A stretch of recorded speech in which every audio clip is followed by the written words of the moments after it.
Hello বন্ধুরা, আজকে আমি তোমাদের সামনে নিয়ে এসেছি সুন্দর চটপটা একটি আনারসের চাটনির রেসিপি।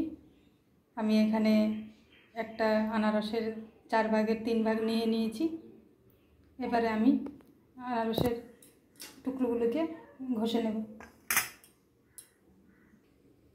তো বন্ধুরা, আমি আনারসের টুকরোগুলোকে ঘষে নিয়েছি।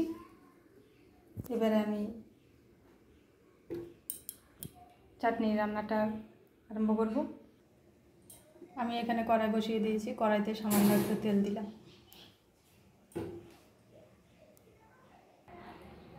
এবারে তেলে আমি সামান্য একটু মরি দেব,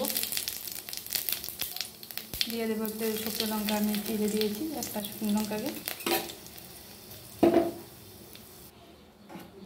এবারে আমি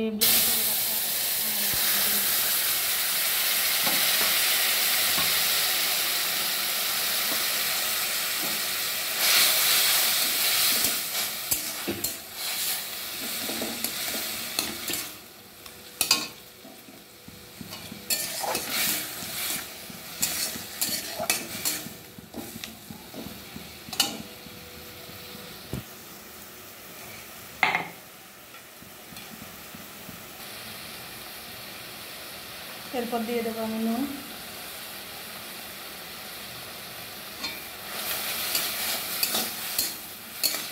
আনারস থেকে জল বেরিয়ে আসা পর্যন্ত নাড়াচাড়া করতে হবে।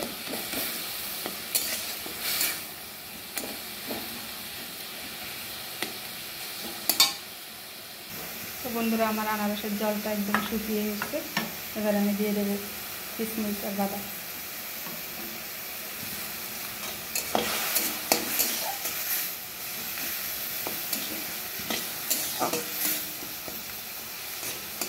এবার আমি চিনি অ্যাড করব। আনারসটা কতটা মিষ্টি কতটা টক সেই অনুপাতে চিনিটা দিতে হবে।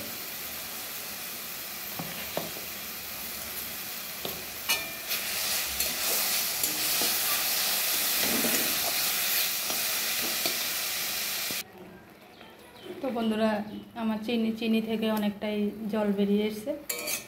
এবারে আরেকটু ঘন করার জন্য আরেকটু নাড়াচাড়া করব আমি।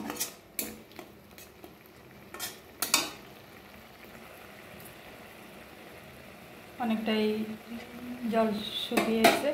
এবার আমি দিয়ে দেবো পাতিলেবুর রস। টেস্টটাকে আরও সুস্বাদু করার জন্য। তো বন্ধুরা, আমার হয়ে গেছে আমার আনারসের চাটনির রেসিপি। ভিডিওটি কেমন লাগলো প্লিজ কমেন্ট বক্সে জানিও। আমার ইউটিউব চ্যানেলটাকে সাবস্ক্রাইব করো। যারা পেজ থেকে দেখছো প্লিজ পেজটাকে একটু ফলো করো। টাটা।